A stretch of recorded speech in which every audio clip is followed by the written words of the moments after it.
నందమూరి బాలకృష్ణ పెద్ద సైకో అని ఘాటు వ్యాఖ్యలు చేసిన పేర్ని నాని ఎన్టీఆర్ బసవ తారకమ్మ కడుపున పుట్టి అసెంబ్లీలో నీచపు మాటలు మాట్లాడతారని ఘాటు వ్యాఖ్యలు చేశారు.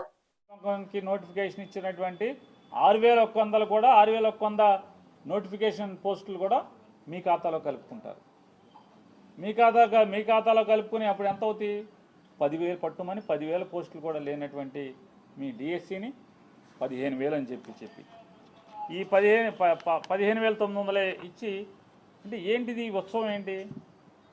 ఈ టీచర్లు అందరూ కూడా బీఈడీలు చదువుకుని లేదా సెకండరీ గ్రేడ్ టీచర్ ట్రైనింగ్ చదువుకుని ఎన్నో ఏళ్లుగా ఎదురు చూసి వారి యొక్క ప్రతిభ మీద ఉద్యోగాలు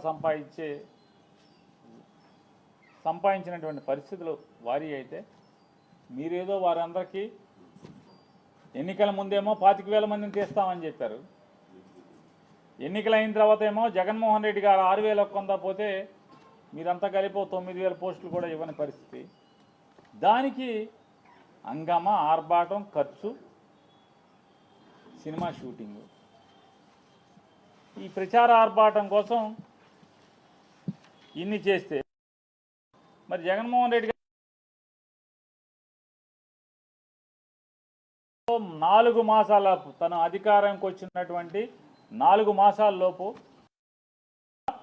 35,000 మంది పర్మనెంట్గా ఉద్యోగస్తుల్ని సచివాలయాలను నియామకం చేయటం. అదొకటే కాకుండా మొత్తంగా తన 5 ఏళ్లలో 2,00,000 నియామకం చేయటం.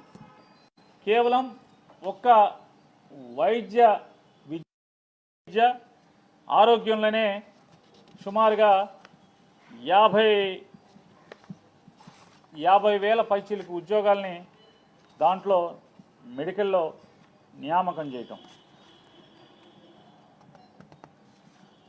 ఏ రోజు ఈ రకంగా జనాన్ని పోగేసి వాళ్ళ ప్రతిభతో చదువుకుని కష్టపడి వారికి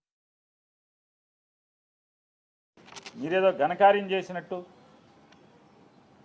1,35,000 జగన్మోహన్ రెడ్డి గారు 1,35,000 సచివాలయ ఉద్యోగస్తులకి ఏ రోజు మీకులాగా ఈ ఆర్భాటం హంగామా చేయలే? లేదా మెడికల్ డిపార్ట్మెంట్లో ఇచ్చిన 51,287 పోస్టులకు కూడా ఆయన ఎక్కడా కూడా హంగామా అడావిడి చేయలేదు. లేదా నారా చంద్రబాబు నాయుడు గారు ఆర్టీసీ ఎన్నికల ముందు 2019 ఎన్నికల ముందు ఆర్టీసీ ఉద్యోగస్తులు అందరూ కలిసి పెద్ద సభ పెట్టుకుని ఆర్టీసీలో ఉద్యోగస్తులందరినీ కూడా ప్రభుత్వం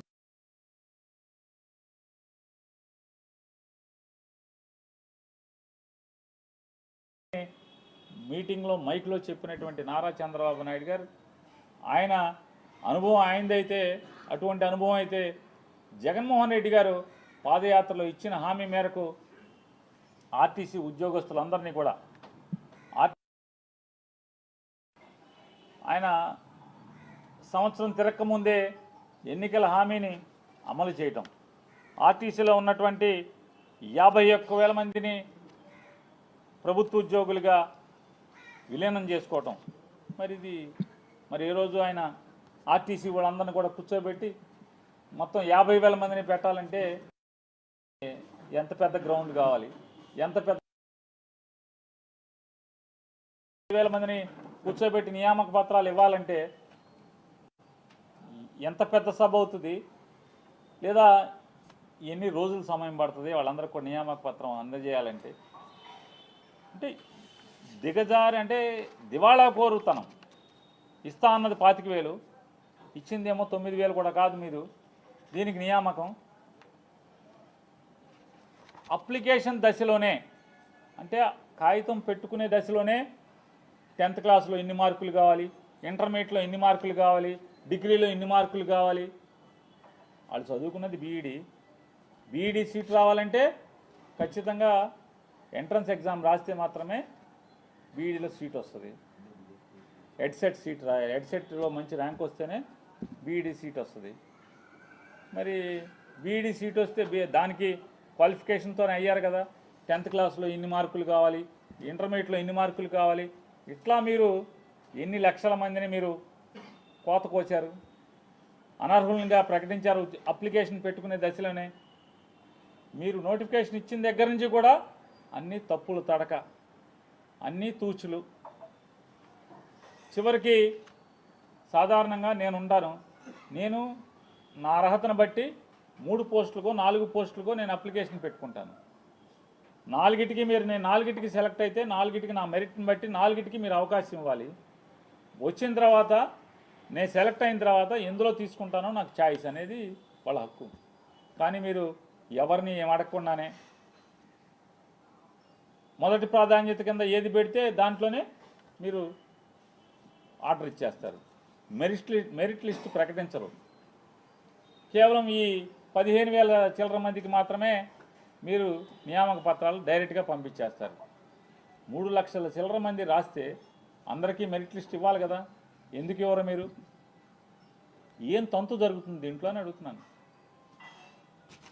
ఈ జగన్మోహన్ రెడ్డి గారు ఇచ్చినటువంటి దానికి హంగామా లేకపోగా నేను మిమ్మల్ని ఒకటి అడుగుతున్నాను. మీ తండ్రి గారు ముఖ్యమంత్రిగా ఉండగా, ఇవాళ ముఖ్యమంత్రి, ఆవాళ మీ తండ్రి గారు 1998లో ముఖ్యమంత్రిగా ఉండగా, ఈ జగన్మోహన్ రెడ్డి గారు వచ్చే వరకు కూడా 1998 డిఎస్సిలో వాళ్ళకి పరిష్కారం ఉందా అని అడుగుతున్నాను. మీ యొక్క